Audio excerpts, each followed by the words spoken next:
Bismillahirrahmanirrahim. Assalamualaikum warahmatullahi wabarakatuh. Pada kesempatan kali ini, pada Latsar CPNS tahun 2021 golongan 3 angkatan 10 BPSDMD Provinsi Kalimantan Selatan, kami selaku kelompok 1 akan melakukan analisis isu global atau analisis isu kontemporer. Kami yaitu saya sendiri apoteker Nur Indriani Syarifuddin, sarjana farmasi, kemudian Ahmad Rifai, sarjana pendidikan, dan Dian Amalia, sarjana pendidikan. Baiklah, kita langsung saja.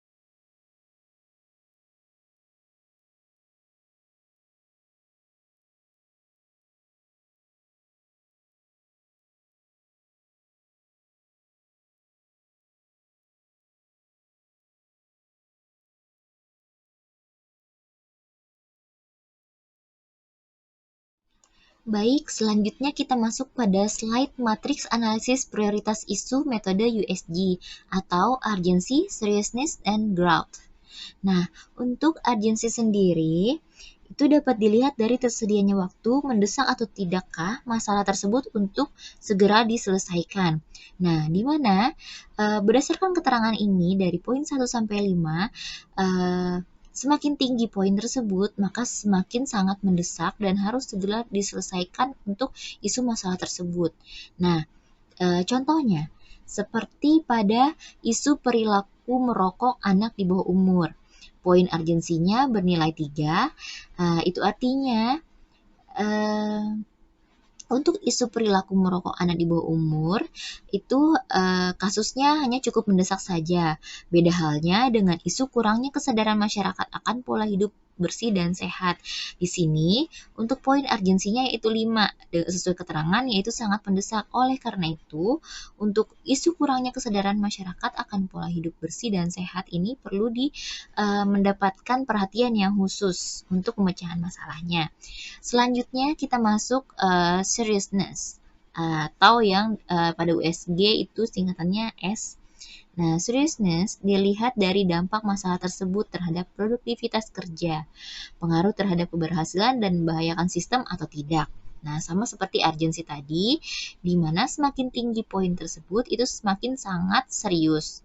Nah, apabila poinnya 1, maka isu tersebut itu sangat tidak serius, sedangkan apabila dia berpoin 5, maka isu tersebut sangat serius. Nah, kita ambil contoh pada isu belum semua guru dan peserta didik menguasai teknologi daring. Nah, di sini poin seriusnya hanya bernilai 3, yaitu statusnya cukup serius. Sedangkan untuk isu rendahnya kesadaran penggunaan masker saat pandemi COVID-19, untuk poin seriousness-nya yaitu 5, yang berarti untuk isu ini masuk dalam kategori yang sangat serius.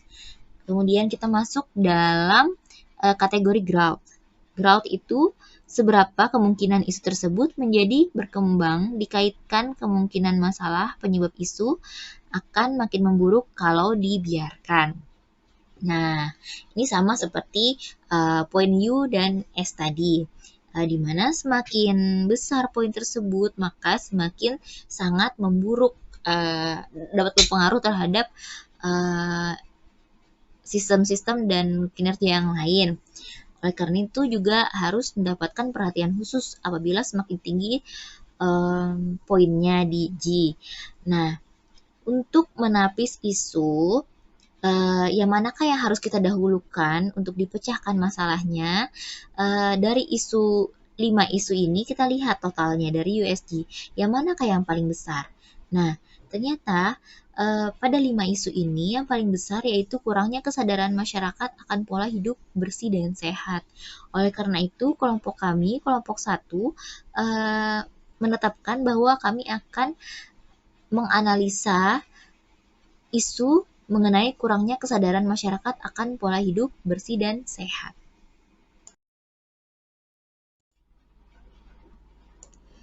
Baik, berdasarkan isu yang telah kami angkat tadi, yaitu kurangnya kesadaran masyarakat dalam penerapan PHBS, kami menentukan metode untuk memecahkan akar masalah dari isu tersebut. Nah, metode yang kami gunakan yaitu metode diagram fishbone atau diagram tulang ikan. Nah, dari sini kami cari faktor apa sajakah yang menjadi akar penyebab masalah terjadinya isu tersebut. Diperolehlah 5 faktor di sini, yaitu yang pertama manusia, kemudian mesin, kemudian uang, yang keempat lingkungan, dan yang terakhir adalah metode. Nah, di mana faktor penyebab manusia yaitu masyarakat mencuci tangan tidak menggunakan sabun, kemudian anggapan masyarakat mengenai sayur dan buah sebagai pelengkap itu kurang. Kemudian di faktor mesin itu sarana kehidupan yang serba praktis, kemudian media promosi PHBS yang kurang menarik, dan yang terakhir adalah alat serta area olahraga yang kurang. Kemudian untuk di era modern saat ini yang serba modern, kebanyakan orang berpikiran bahwa olahraga hanya sebatas di fitness saja. Sedangkan untuk biaya fitness sendiri itu harganya cukup mahal, sehingga masyarakat sendiri agak keberatan untuk mengeluarkan biaya melakukan olahraga fitness tersebut.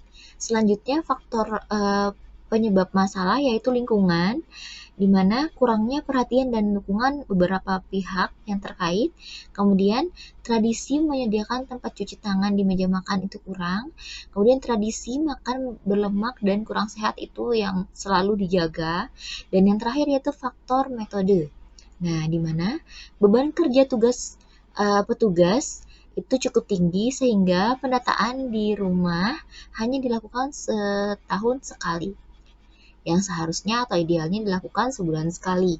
Kemudian metode penyuluhan PHBS yang kurang menarik, sehingga kurangnya menimbulkan kesadaran dalam diri masyarakat. Dan yang terakhir yaitu kurangnya inovasi petugas dan metode hanya sebagai penyuluhan semata. Setelah kami pelajari dan analisa, 5 faktor itulah yang menyebabkan berkurangnya kesadaran masyarakat dalam menerapkan pola hidup bersih dan sehat.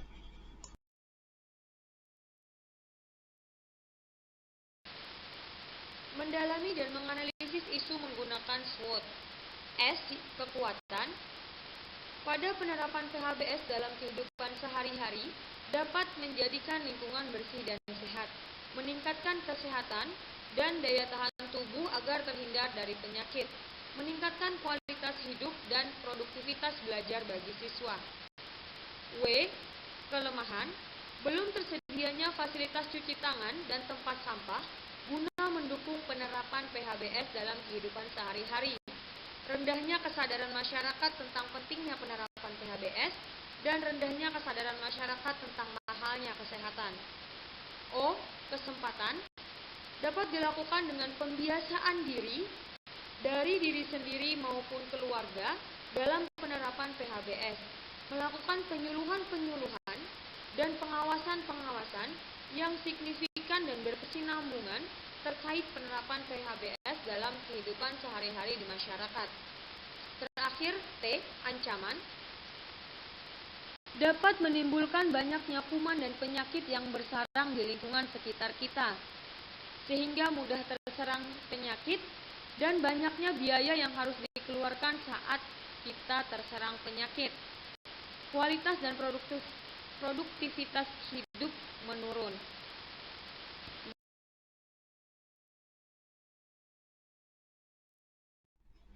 Nah, berdasarkan Analisa yang kami buat terhadap isu yang kami angkat yaitu rendahnya kesadaran masyarakat dalam penerapan PHBS yang kami gunakan dengan menggunakan metode diagram fishbone untuk menarik akar masalahnya, kemudian SWOT. Akhirnya kami menemukan penyebab dari isu tersebut yaitu rendahnya kesadaran masyarakat tentang pentingnya penerapan pola hidup bersih dan sehat, kesadaran mahalnya sehat, dan belum tersedianya fasilitas cuci tangan dan tempat sampah. Nah, oleh karena itu, kelompok 1 menawarkan dua alternatif penyelesaian. Yang pertama, menyediakan fasilitas cuci tangan dan tempat sampah yang memadai, dan yang kedua yaitu pemberian penyuluhan dan pengawasan penerapan PHBS secara berkala. Nah, untuk alternatif penyelesaian yang pertama, yaitu menyediakan fasilitas cuci tangan dan tempat sampah yang memadai, dilakukan dengan beberapa tahapan. Yang pertama, mengidentifikasi fasilitas yang diperlukan dalam penerapan PHBS. Tahapan yang kedua, mengidentifikasi titik-titik lokasi yang perlu disediakan fasilitas PHBS. Tahapan yang ketiga, pengadaan fasilitas PHBS. Dan yang terakhir yaitu penempelan poster atau himbauan dalam penerapan PHBS di sekitar titik lokasi yang bertujuan untuk memberikan edukasi kepada masyarakat dan pembiasaan kepada masyarakat. Nah, hasil yang diharapkan dari alternatif penyelesaian ini yaitu tumbuhnya kesadaran masyarakat akan pentingnya penerapan PHBS pada kehidupan sehari-hari. Pihak yang terlibat yaitu seluruh masyarakat. Kemudian untuk alternatif penyelesaian yang kedua, yaitu pemberian penyuluhan dan pengawasan penerapan PHBS secara berkala. Nah, tahapan setiap alternatif untuk alternatif yang kedua ini yang pertama, yaitu membuat agenda pelaksanaan penyuluhan PHBS. Tahapan yang kedua, melaksanakan penyuluhan PHBS, dan yang tahapan terakhir yaitu melakukan pengawasan dan pengontrolan berkala dalam penerapan PHBS di masyarakat. Harapannya dengan dilakukannya alternatif penyelesaian yang kedua ini, apabila masyarakat benar-benar dapat melakukan dan menerapkan PHBS dalam kehidupan sehari-hari, maka lingkungan akan menjadi lebih bersih dan sehat. Para pihak yang terlibat dalam alternatif penyelesaian yang kedua ini yaitu pihak pemerintah yang terkait dan warga masyarakat. Baiklah, mungkin itu saja penjelasan dari kelompok 1 mengenai pemaparan analisis isu global yang terjadi saat ini atau isu kontemporer. Salah dan kurangnya kami mohon maaf. Terima kasih. Assalamualaikum warahmatullahi wabarakatuh.